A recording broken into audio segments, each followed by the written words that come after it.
психологии, доктор наук Роберт Чалдини. Встречайте. Здравствуйте, Роберт, hello.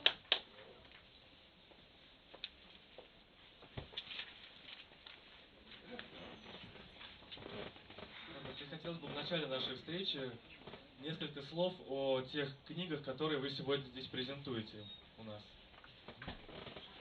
Mr. Chaldini, could you please tell us a couple of words about the books you are going to represent today? Yes, of course. Well, there are two books today, and I'll tell you a little bit about a book that I'm currently writing, and perhaps we'll talk a little bit about that later.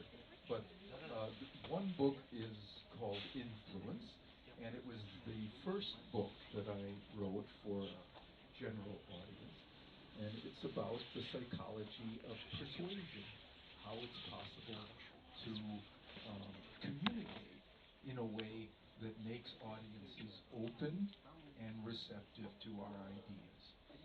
The second book is called The Small Big, and it asks the same question, but adds another feature. What are the smallest things we can do as a communicator to make audiences more willing to listen to our ideas as a result of the small change that we made in the way we described our ideas to them? Первая книга, которая называется «Психология, влияния, убеждай, воздействуй, защищайся», концентрируется на том, как достигнуть желаемого и убедить человека в том, что вы задумали, но как в то же время быть открытым в общении и излагать свою мысль таким образом, чтобы скорейшим образом, но без напряжения донести ее до вашего собеседника. Вторая книга под названием «Психология, убеждения, важные мелочи, гарантирующие успех» в принципе базируется на том же, но также она подчеркивает еще один очень важный аспект, а также те маленькие вещи, то есть небольшие аспекты, которые мы можем привнести в наше общение, и те маленькие изменения, которые люди, даже будучи очень занятыми в современном обществе, могут сделать так, чтобы их идеи были восприняты на ура и чтобы они добились желаемого. Спасибо большое. Доктор Чалдини, скажите, пожалуйста, вы очень серьезно и глубоко изучали психологию влияния, и как это повлияло на вашу жизнь сейчас? So, Dr. Chaldini, you have thoroughly investigated psychology of influence, and you must know about it more than anybody else on the planet. So, can you share with us how it has influenced your personal life? Well, it's made my personal life much more interesting because everywhere I go, I can watch how people are influenced, how they are moved by a sign that they see on the wall or by a conversation they have with someone. Even when my plane is delayed at the airport, I can watch what's going on and be interested in the human psychology of that event because I'm interested in human psychology. Можно сказать, что все это сделало мою жизнь намного более интересной, потому что на протяжении всей жизни я могу наблюдать, как вся эта психология воплощена в жизнь, как люди поддаются влиянию, как они влияют на других людей. Даже в аэропорту, когда, например, задержан мой рейс, я не скучаю и, соответственно, смотрю за реакцией других людей, как происходит их общение, и черпаю новые ситуации. Can I give you an example? Yeah, sure. Вот, собираюсь дать пример. So, a few years ago, I went to a hotel and went to my room, and there was a card hanging on the door asking me to reuse my towels after I had used them, to hang them up and use them again. And I remember reading the sign and saying, what could I say on this sign to make people more likely to hang up their towels? What could anyone say to make people more likely to hang up their towels? Очень интересный пример. Как-то я был в отеле и обратил внимание на табличку, которая повествует нам о том, что мы должны использовать наши полотенца повторно. И тут меня посетила мысль, что же я могу такого написать на данной табличке, чтобы большее количество людей захотело использовать полотенце повторно. And I'll tell you what we found. We did research on it. We went into hotels and put different signs in different rooms, asking people to hang up their towels. Some of the signs said, please do this for the environment. That's the one that you typically find. Some of them said, be our partner with the hotel to help us keep the environment clean.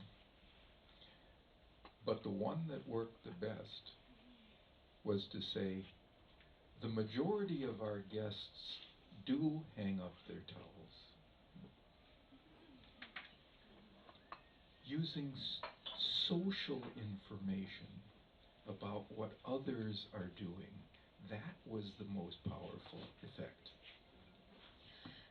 Соответственно, было проведено исследование, в разных отелях были размещены таблички с различными надписями.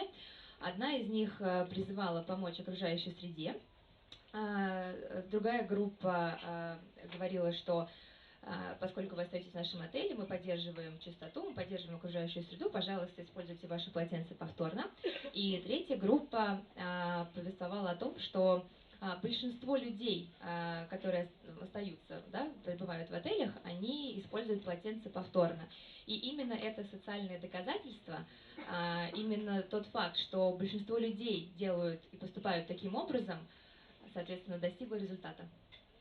And then I'll tell you that we did one more experiment to show something that worked even better.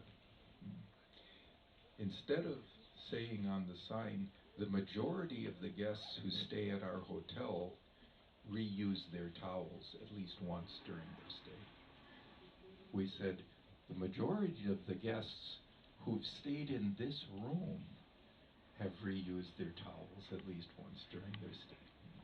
And that worked better than anything. Затем мы позволили продвинуться себе далее. Вместо того, чтобы написать большинство гостей данного отеля используют полотенце повторно, мы поместили надпись большинство гостей, которые останавливаются в данной комнате, используют полотенце повторно. И опять же, эта маленькая замена еще больше увеличила процент людей, которые, соответственно, используют полотенце повторно. Спасибо большое за такой пример. И тогда сразу хотелось бы у вас узнать, а с чего начался ваш интерес вот к данной теме? So, how did it happen that you took an interest in this very topic?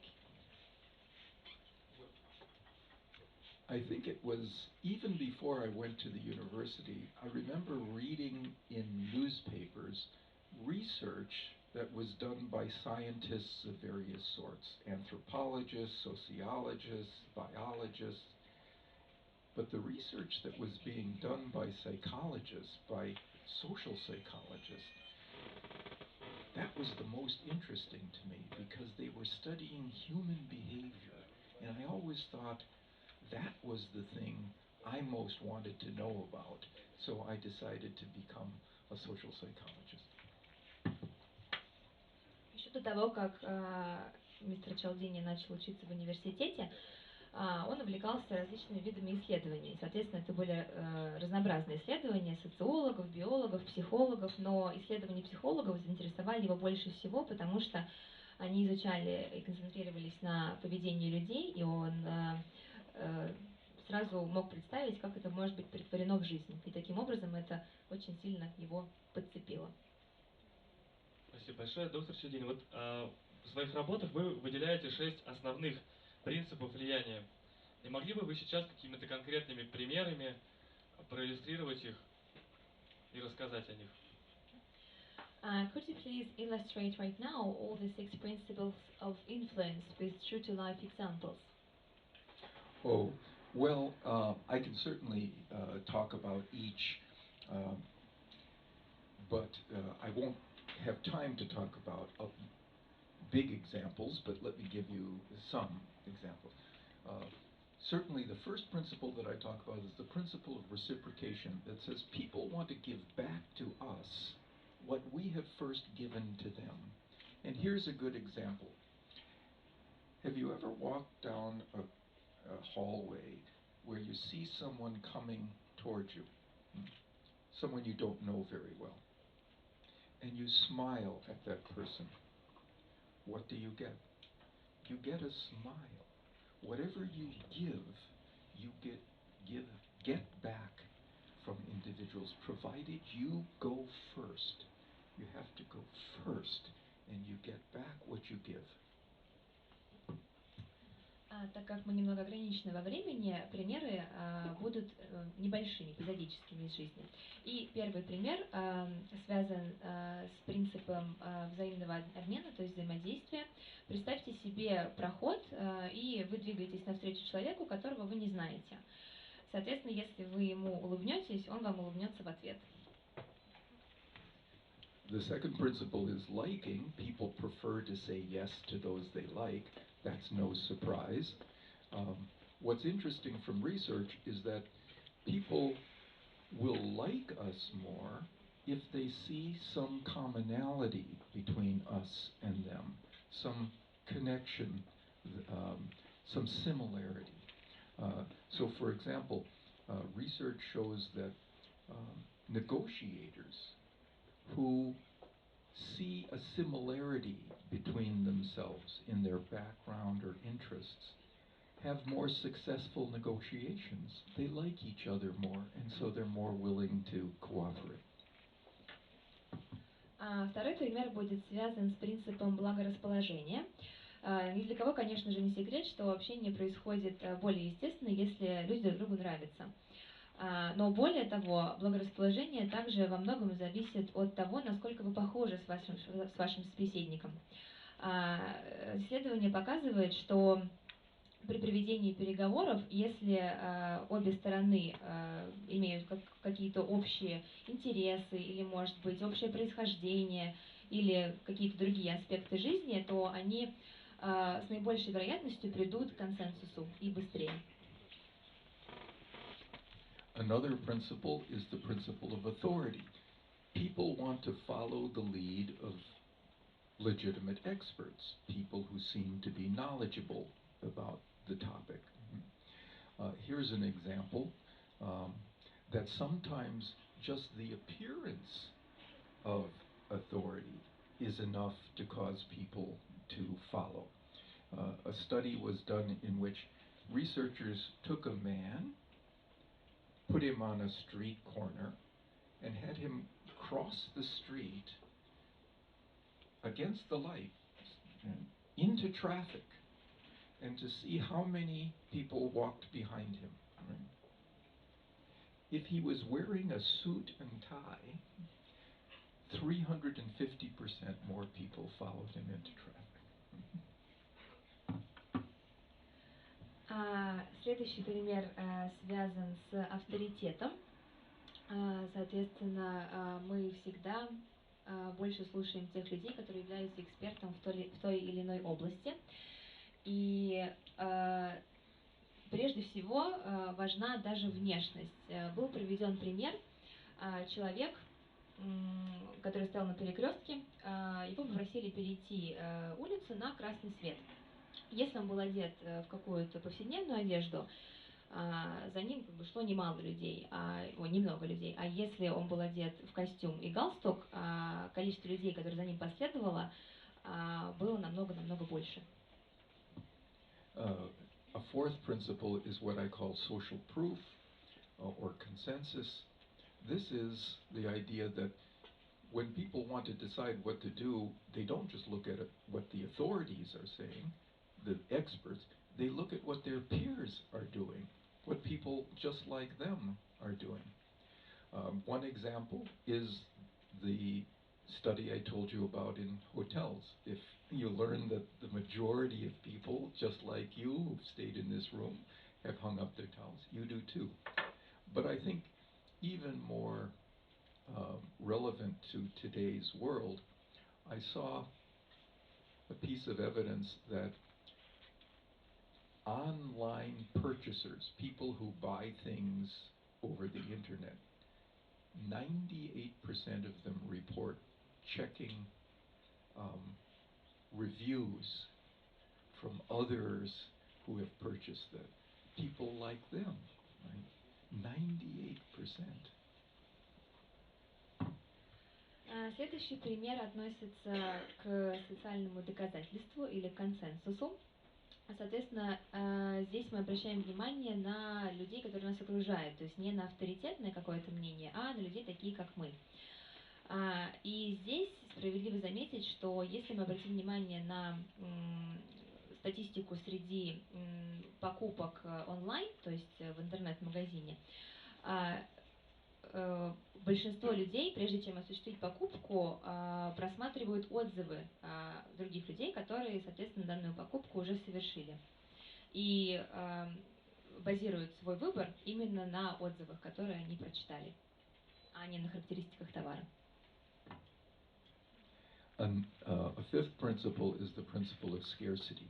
The idea that people want more of those things they can have less of, because they're afraid of losing opportunities that are scarce or dwindling in availability. Следующий принцип дефицита. Соответственно, он базируется на том, что люди всегда обращают больше внимания на какую-то продукцию, которая выпускается в лимитированном объеме, так как они боятся упустить что-то, потерять. And as an example, I can tell you a personal story about the last television set that I purchased. I was in a store. I wasn't really interested in buying a television set, but I passed one that was on sale. And as I was looking at it, a salesman approached and said, "I see you're interested in this set. I can see why. It's a great price. But I should tell you, this is our last one." And I've just gotten a call from a woman who's on her way to buy it. 10 minutes later, I was walking out of the store with that set. Scarcity worked on me.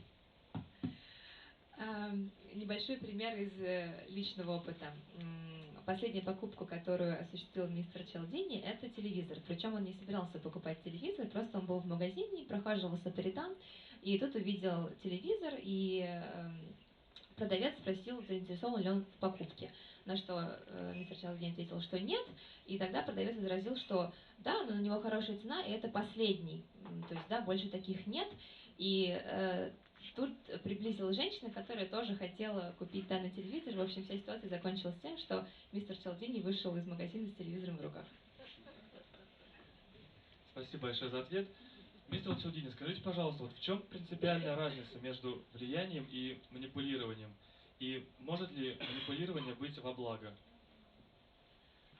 What's the principal difference between influence and manipulation? And is it possible for manipulation to do people good? I think the principal difference between influence and manipulation, in my definition, is that manipulation involves dishonesty. Trying to move people in a direction by being deceptive about the information we are providing. That manipulates them into a choice that is not in their best interests. Influence involves informing them about the situation, honestly telling them what experts think, or honestly telling them what the majority of others around them have been doing, or honestly telling them that this is a scarce opportunity. Those approaches, the honest ones, seem to me to educate people into assent. Manipulation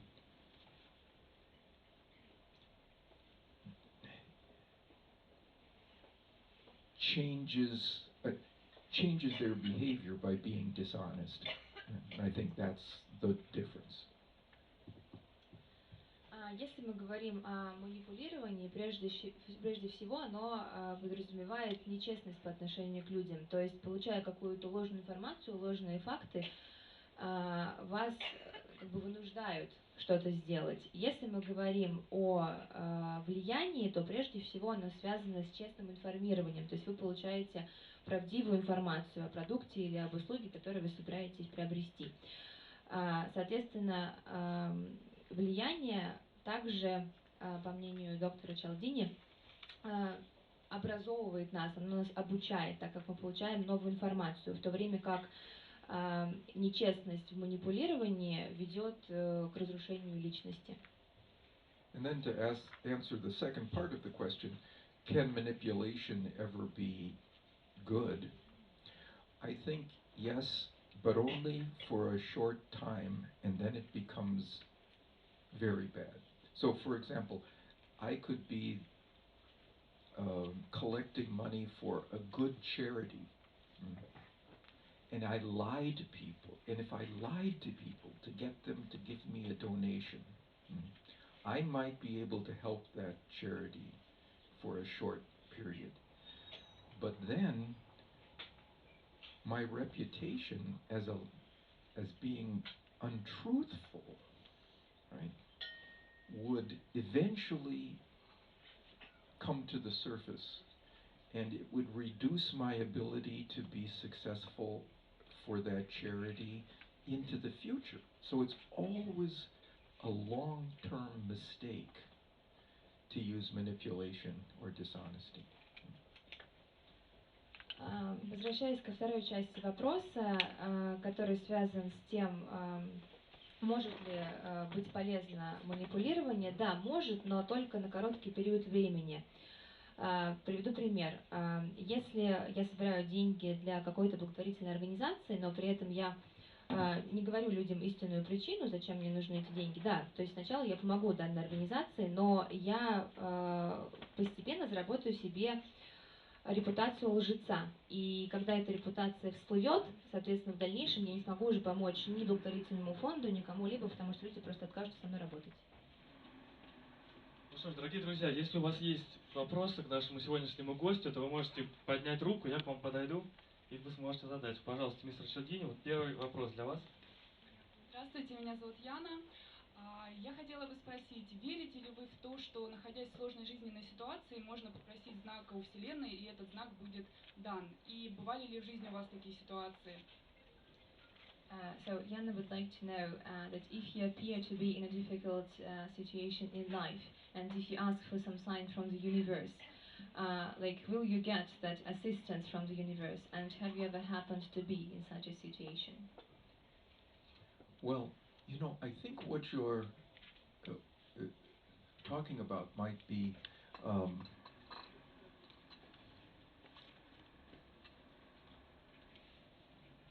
something like karma, where what you give, the universe gives back to you.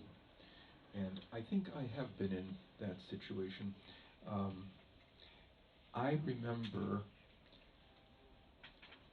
as a university student finishing an examination and waiting at a bus stop to go home, and an older gentleman said to me, "Oh, how I envy you.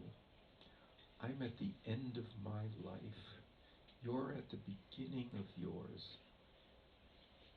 And I have so many regrets about what I did with my life." And I remember saying to myself, this man has just given me a very important lesson. When I'm his age, I don't want to be him. I don't want to be a man with regrets of what I had done. I consider the universe having given me a gift in that conversation. And so what I've tried to do is give back in my career. чем вы говорите, можно охарактеризовать как карму. Соответственно, естественно, существует определенный круговорот, то есть то, что вы посеете, то вы и пожнете. Позитивные мысли пожинают позитивные поступки и мысли. И ситуация, которая произошла с мистером Чалдини, заключается в следующем. Однажды после экзамена он стоял на остановке около университета, и на той же остановке был пожилой мужчина, который сказал: «О, как я завидую тебе, ты молод, и у тебя вся жизнь впереди, а моя жизнь полна сожалений». И тогда мистер Чалдини понял, что это был тот знак судьбы, который подталкивал его к действию. То есть он понял, что дожив до такого возраста, как этот мужчина, он не хотел бы иметь такие мысли. И получив этот дар, этот знак, он вернул Вселенной долг своей профессии, своей карьерой, теми книгами, которые он пишет. Спасибо большое. У нас есть еще один вопрос. Пожалуйста. Hello, Robert. I'd better ask in Russian. Мой вопрос следующий. В последней части вашей книги вы описываете ситуацию в современном мире, когда нам приходится принимать решения в условиях избытка информации. Мой вопрос следующий. Есть ли у вас личный рецепт, как вы принимаете решения в условиях избытка информации? Mr. Chaldini, do you have your own recipe of how to make a correct decision when you're overloaded with the information? Because nowadays it happens very often with us. Yes, I think the most important thing to do when overloaded is not to resort to what you usually do in that situation, but to stop and assess the specifics of it and make your choice based on the circumstances of that situation rather than your history of what you do in those kinds of situations. Always make a decision based on stepping back, even for 30 seconds. Even in an overloaded life, we all have 30 seconds. Step back for 30 seconds, assess the situation, and then decide, rather than going in an automatic way forward. Ошибка, которую мы совершаем зачастую, заключается в том, что мы делаем все по накатанной, делаем так, как мы делаем обычно. Соответственно, рекомендация в данном случае заключается в том, что мы должны остановиться даже с нашим ритмом жизни, хотя бы на 30 секунд. Со стороны посмотреть на ситуацию, подумать, не думать о том, как мы делали до этого, не возвращаться к предыстории, но базироваться на данной конкретной ситуации. 30 секунд подумать и потом решать. Спасибо большое. У нас следующий вопрос есть. Добрый вечер. Ваша книга нашла меня в тот момент, когда она мне очень нужна. Спасибо. This lady thanks you a lot because your book found her when she was in trouble, so she helped her a lot. И вопрос о том, расскажите, какой вы человек, что вам в себе нравится, что не нравится, и какие-то ваши литературные любимые авторы книг. It's a kind of personal question. She asks what kind of person you are and what your preferences are in other kinds of literature apart from psychology. Well, I love biographies, stories of people who I admire, and then understanding how they got to the place that they arrived at to be admirable. What were the factors in their lives? And you know what I've learned? Very often there were things that people had to overcome. They had difficult times, they had troubles, and the thing that made them so successful and admirable was their ability to rise above those troubles and difficulties. Мистер Чалдини интересуется биографиями людей, которыми он восхищается. И в частности, он заинтересован в том, как эти люди, даже в трудные минуты жизни, как они были способны перешагнуть через те трудности, которые встречались им на жизненном пути. И, соответственно, как они продвигались в дальнейшем, как это преодоление трудностей помогало им быть профессионалами в той сфере, в которой они являются. And about yourself? About myself. I'll tell you what I have been defining myself as recently. Grandfather. I have 3 grandchildren. They are the light of my life. Говоря о себе, хочу сказать, что я прежде всего дедушка. У него 3 замечательных внука, и он видит в них свет своей жизни. Спасибо большое за ответ. И вот в продолжении разговора о литературе, скажите, пожалуйста, насколько хорошо знакомы вы с русской литературой, и, может быть, у вас есть какие-то любимые авторы из России? So talking about literature, do you happen to have your favorite authors among Russian writers? And like, if so, can you give us some names and what exactly attracts you in this style of writing? Well, I can't say that I have favorites among any nationality. What has always been attractive to me is the individual who understands human psychology and can represent it in a story, to use a narrative that allows us to see how we work as human beings. As a scientist, I don't use stories. I use research, evidence. But I always find that if I tell a story around that evidence, people listen more deeply and remember it more. So it's the storytellers, it's the individuals who understand human psychology and are able to represent it narratively that have always been impressive to me. Говоря о любимых авторов, таковых нет, если мы говорим про национальную принадлежность.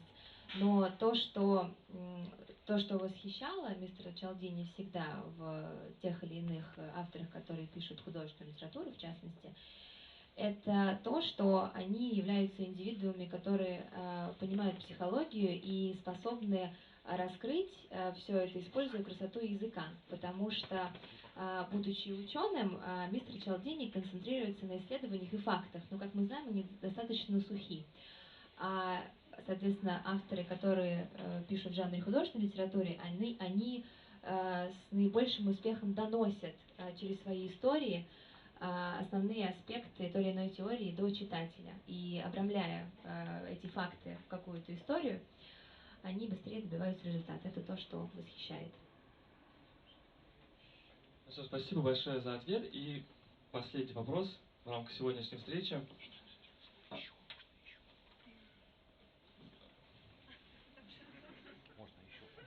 Скажите, пожалуйста, вот вы всегда вам удается распознать, когда вами пытаются манипулировать, или даже у такого опытного человека в этом вопросе бывают неудачи? So being an expert, do you always see when you are being manipulated, or sometimes even you fail to recognize such a thing? Well, I think my story of the last television set I bought, is a good example that I am still susceptible to these principles, yes. So I do notice them, but sometimes they're more powerful than just being aware of them, because they're so deeply ingrained in us as human beings.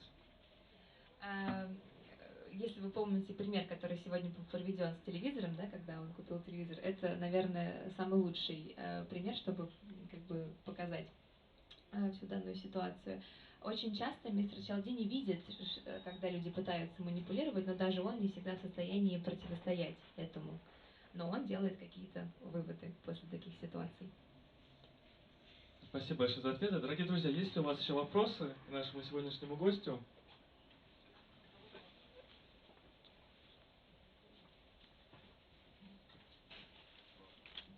Mr. Chaldini, thank you very much. It was very interesting conversation. I would like to know, I am with my colleagues here, we're from one company, we have a club, we got very interested and came here.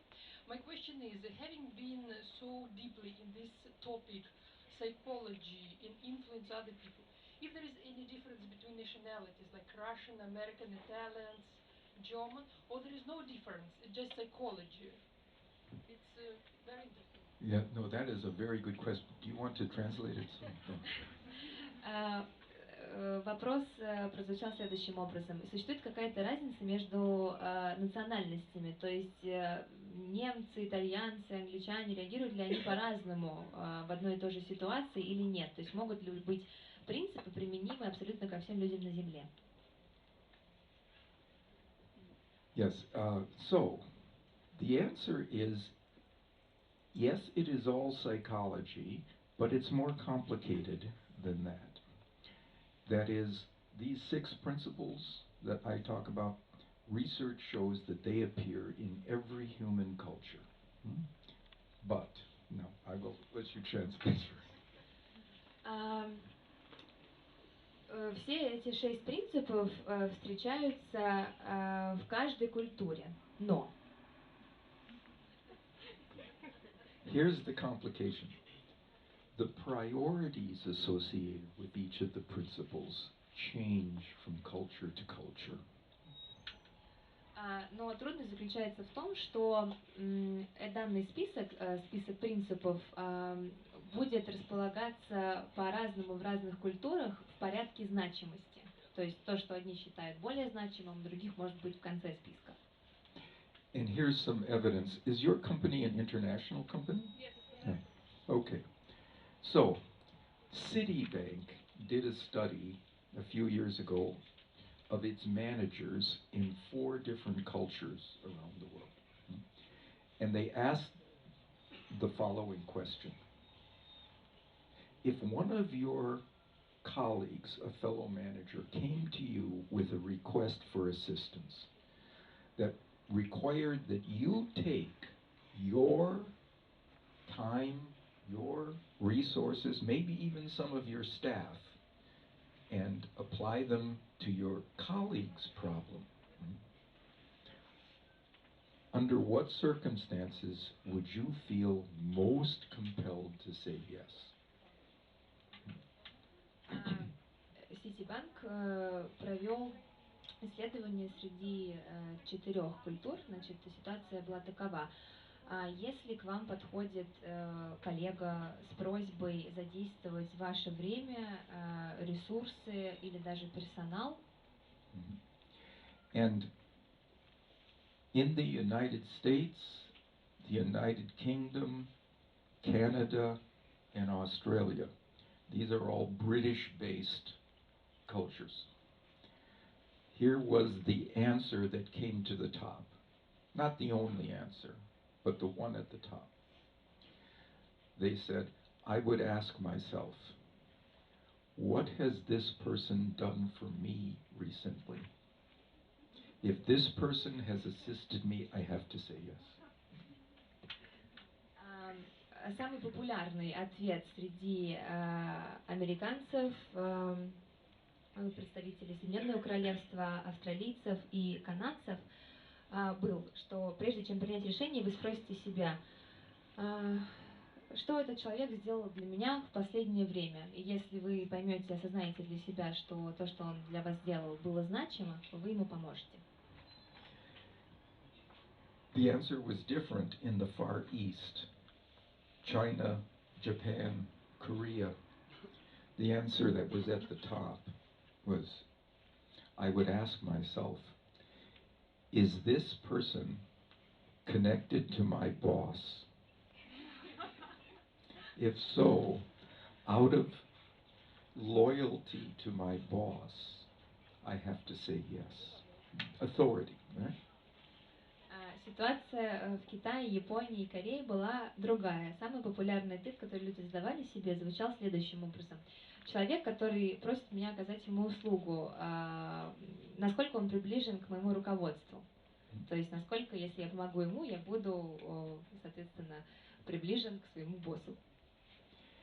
And in the Mediterranean countries, the answer was different again at the top. It was not, is this requester connected to my boss? Is this requester connected to one of my friends? Now it's the liking principle that rises to the top in Italy, Spain, Portugal, Greece. Если мы говорим про Средиземноморье, то есть Италия, Испания, самый популярный ответ, который раздавали себе люди, был связан с принципом благорасположения. Связан ли человек, который просит меня оказать ему услугу, с моими друзьями? То есть что подумают обо мне мои друзья, если я откажусь или соглашусь? And finally, in Germany and the Scandinavian countries, the answer was different again. It was, according to the official rules and regulations of this society, of this organization, am I supposed to say yes? В Германии и скандинавских странах популярный ответ был совершенно другим. Если я скажу «да», будет ли это коррелироваться с законом и нормами государства, в котором я живу? So in this case, it was commitment and consistency. They're committed to a particular organizational model, and they will be consistent with it. Yes. Here now, what about? Please go ahead. В данном случае мы наблюдаем, говоря о скандинавских странах и Германии, мы наблюдаем принцип обязательства и последовательности, то есть чем я обязан, да, в стране, в которой я живу, и последовательно я буду, если я приму то или иное решение. So I will say two things. One is, of course, in Germany they care about friendship, and of course in Milan they care about reciprocation, and that these things work everywhere. What's at the top differs. That's all. What's at the top. Now, I would like to answer this question. Could you? She said, "What about?" То, о чем мы говорим, вот эти ответы, это самый популярный ответ, то есть не единозначный. Соответственно, это не значит, что люди в Германии не беспокоятся о дружбе, или люди в Италии не беспокоятся о взаимоотношениях, о взаимовыгодном обмене между людьми. Теперь мистер Чалдини перейдет к ответу про Россию. And then the question, did you ask, what about Russia? That's my question to you. What about Russia? Tell me. Это его вопрос Tell нам. me, what is it? Tell me, if you had to answer that question, Если нам просто what would people feel most impelled or compelled to say yes to? Если бы нам с вами задали такой вопрос, как бы мы принимали решение, чем бы мы руководствовались? I think Russian would help because for Russians it's very important what other people think about them. They are very friendly to foreigners and they would help.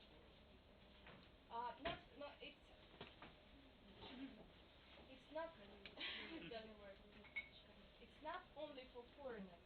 It's our common behavior.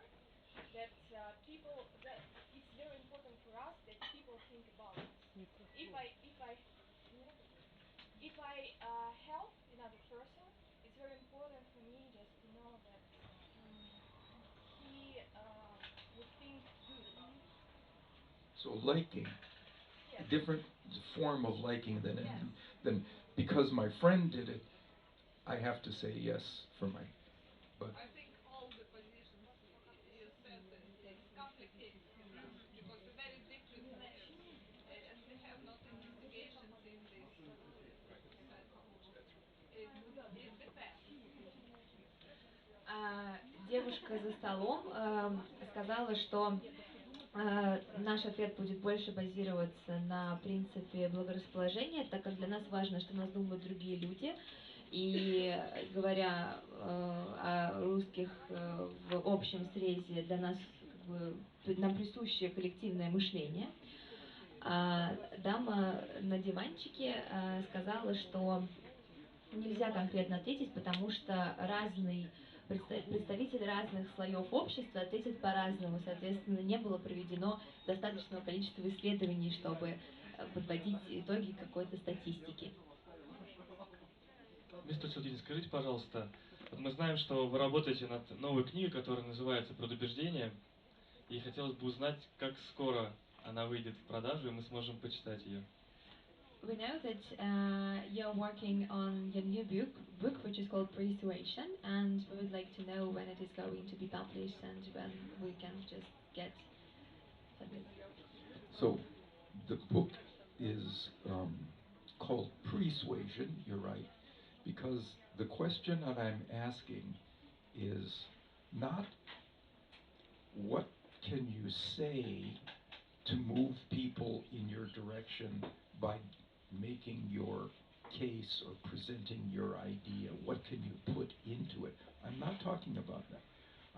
I'm asking, what can you say in the moment before you make your case that will make people more open to it, more receptive to hearing your case?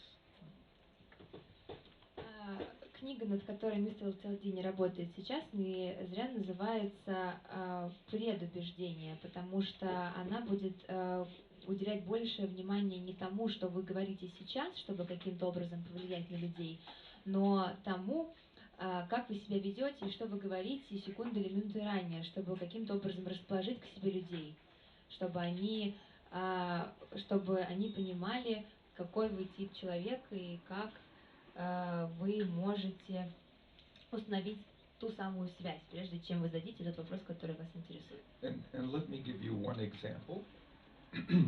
Пример. Suppose you want people to be charitable, to be helpful. What could you do or say immediately before you ask them to be charitable? And here's a study that was done in Belgium.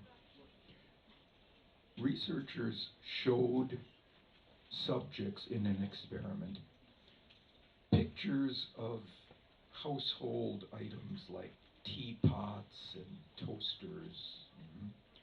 And in the background of the pictures were individuals who were standing together, or standing apart, or one individual standing alone. Значит, возвращаясь к примеру, исследование было проведено в Бельгии. Была дана зарисовка домашней утвари, то есть какая-то зарисовка домашнего быта. И на заднем фоне были помещены люди либо вместе, стоящими плечом к плечу, либо поодиночке, либо один человек, то есть без какой-то поддержки. And then, after they showed these pictures, the researcher got up from the table like this and accidentally spilled a box of pencils on the floor. And the measure of helpfulness was whether subjects got out of their chair, got down on the floor, and helped pick up the pencils. Прошу прощения, забыла сказать, что цель этого эксперимента заключалась в том, чтобы узнать, насколько люди благорасположены к вам, если вы хотите, чтобы они вам помогли. То есть какое действие может вам показать, что они вам помогут в том или ином вопросе. Во всей этой зарисовке, когда она была продемонстрирована на исследовании, случайным образом опрокидывалась коробка с карандашами. И если до этого, если человек, стоящий рядом с вами на картинке, в той зарисовке, если он делал действие, которое показывало, что он хотел поднять эти карандаши, значит, что он как бы открыт к сотрудничеству, да, в то время как если он не совершал никаких действий, это означает, что он был закрыт. And the results were those individuals who saw photographs of people standing together were 300% more likely to pick up the pencils. Люди, которые смотрели на фотографии других людей, которые стояли плечом к плечу на той зарисовке, с вероятностью на 300% больше были готовы помочь. 300% more likely than the other subjects who saw people standing apart or one person. Да, то есть чем на других зарисовках, где люди стояли, соответственно, поодиночке, либо где был только один человек изображен. Если радикулит у человека, карандаш не может сказать. So if they have some back problems, like back disease. Well, no, they didn't have back problems because here's the most amazing part of this study. The subjects were 18-month-old infants. У них не было точно никаких проблем со спиной, потому что испытуемым было 18 месяцев от роду. 18 месяцев. That's how fundamental this process is in human interaction. Do you want people to be more helpful? Before you ask them for help, show them pictures of togetherness. It activates the idea of cooperation in their mind, and they become more helpful. Данный возраст был выбран не специально, так как он имел целью показать, что данный принцип является фундаментальным, то есть это, да, стремление помочь. Соответственно, если вы хотите, чтобы люди были более открыты и чтобы они помогли вам в трудную минуту, покажите им картинку какой-то общности, да, то есть настройте их на это, настройте их на нужный лад. Ну что ж, мистер Чалдини, спасибо большое вам за сегодняшнюю встречу, и от лица всех собравшихся гостей я говорю вам большое спасибо, и эти бурные аплодисменты для вас. Thank you, Mr. Chaldini. This applause goes to you. Well, let me say one thing that I learned today at a conference where I was a speaker. The questions that I got from the Russian audience were excellent. Now, too, these were really good questions. Мистер Чалдини сегодня уже был на одной встрече, и что он хочет заметить, если мы говорим про русскую аудиторию, что вопросы, которые мы задаем, которые были заданы ему на той встрече и на этой, отличаются особым остроумием. Очень интересные вопросы в той